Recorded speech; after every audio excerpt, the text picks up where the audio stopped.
My little snapper didn't like it when I showed him the pill. He says, if that goes in there, I'll send you a bill.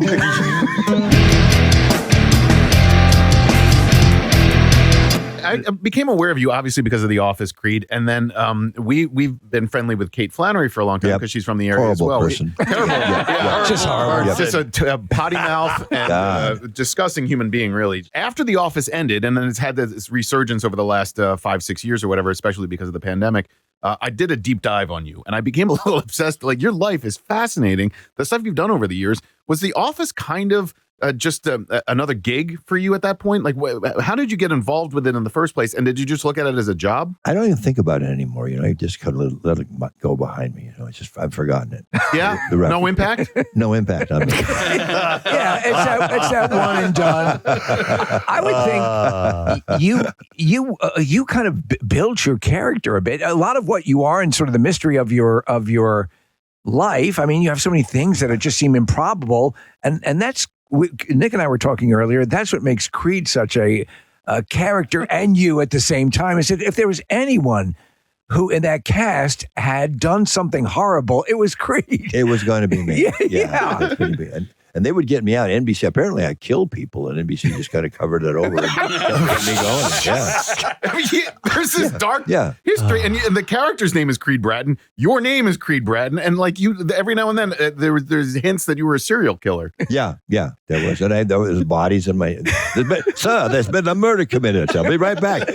And I'm out of there in the car. You always ran. Whenever there was any authority coming into the building, you would run. And yet the funny thing was, Creed, is that it had something I think we can all. People would be going, yeah, but he's our serial killer. Like Be True to Your School, that old song. That was the Dexter. Yeah, exactly. Yeah, exactly. Yeah. We love our guy. Well, it's funny because with a show like The Office or some other seminal TV comedies, what now has become the thing is, for years and years and years, the blooper reel would be shown to the people in the cast, like I guess at the end of the year and so on and so forth. But these things now are very prominent on YouTube, and The Office is neck and neck with The Office bloopers and the outtakes, and you have so many moments in those that are free lines where you are just cracking the cast up, and it's just out of left field. Yeah. Carnival.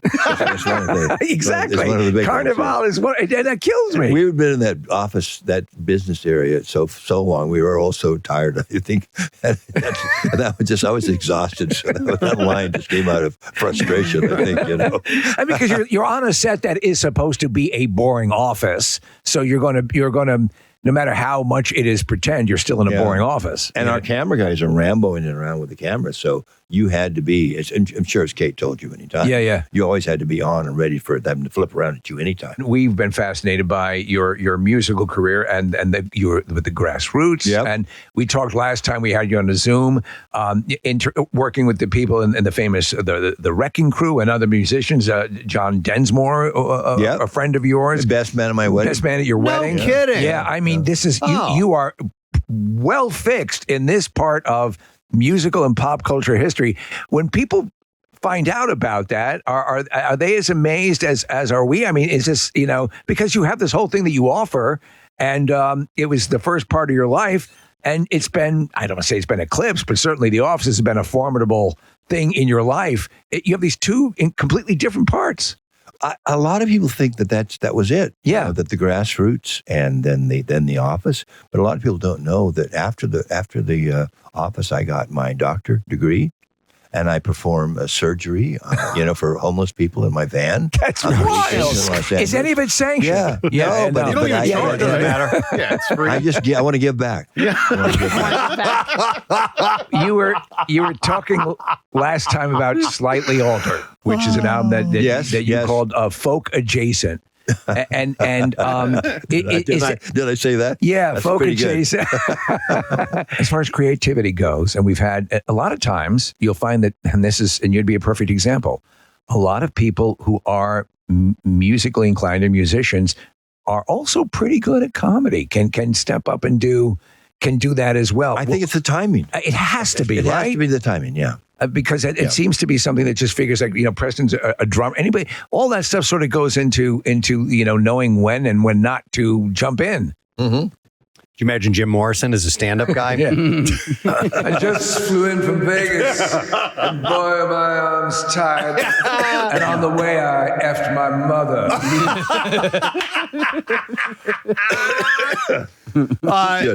That late 60s, Steve, I know, loves the movie Once Upon a Time in Hollywood, the Quentin Tarantino film, and it really captures that. It does. That time frame very well, and it seems like it was an interesting period to be a young man. I was kind of actually a reluctant rock star. No kidding. Yeah, I didn't. Everybody, you have to sign. I signed on for it to be a party guy. Yeah, and do all the stuff. But we were pretty tough. I mean, Led Zeppelin were pussies compared to us.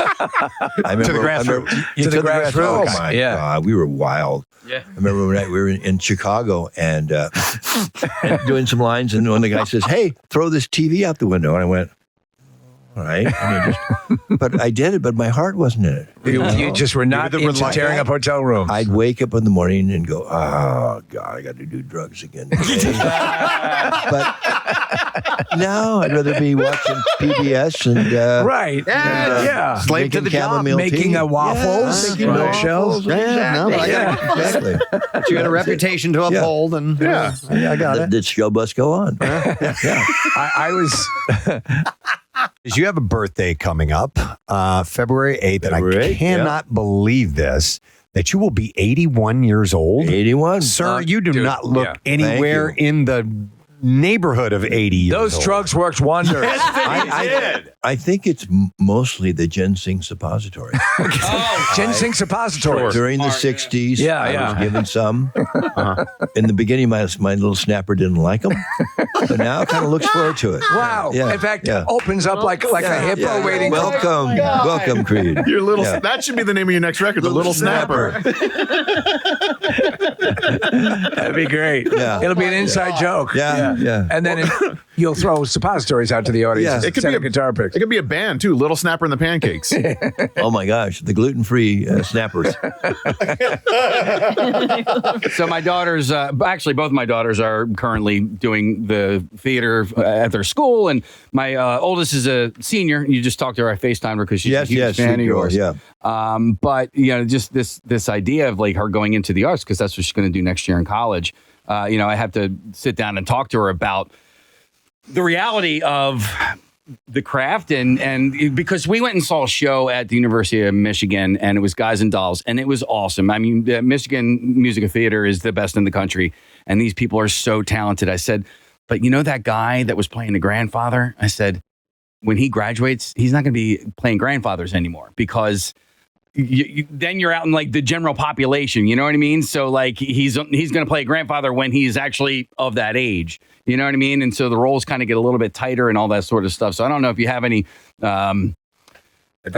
words of advice for any of the young people out there that are pursuing this career. You say, don't do it. Have thick skin. Yeah. And a willing sphincter. I knew from a young age I could make people laugh. Yeah. That was a given. So I had that always in the back of my mind that I could do that. I think sometimes people try to work with their strength, and they try to emulate people that they've seen that they admire, and that can be good. But I think if you can find, like I showed all my warts and dark spots when I did my audition tape for the office. Really? Yeah. I went to places that were uncomfortable and made and self-deprecating. And so I tell people, don't work just with your strength, work with your weaknesses too, and show all that. Show it all. I can't believe you have any. Be that honest. I can't believe you have any weaknesses. Oh, Nick. You're adorable. He's so sweet. I need to mention we have a new sponsor, and I want to thank them for sponsoring the segment. The Creed interview is brought to you by Ginseng Suppositories. Make your snapper happy. But no, tonight you will be on stage. Hey, he's picking up the guitar. What are we doing here? What's going Is this a new song? It's the ginseng Make your snapper suppository The jingle, which he's going to write right now. I can't believe it. Exactly. Okay, hang on, While he's getting set up. Are you going to perform Freedom? I think we just tuned this guitar.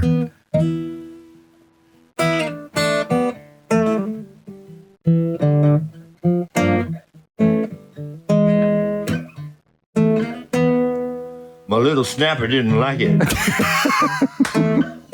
when I showed him the pill. He says, if that goes in there, I'll send you a bill. But I started feeling younger. I get my balls in a uproar. Oh, ginseng suppository. Give me a thrill.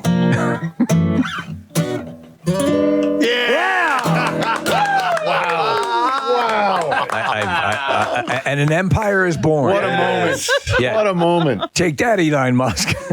Brilliant. Absolutely brilliant. Oh, my God. All right. Creed, thank you so much for Thanks stopping for having by. me, everybody. I appreciate it. We appreciate it. Creed Bratton, everyone.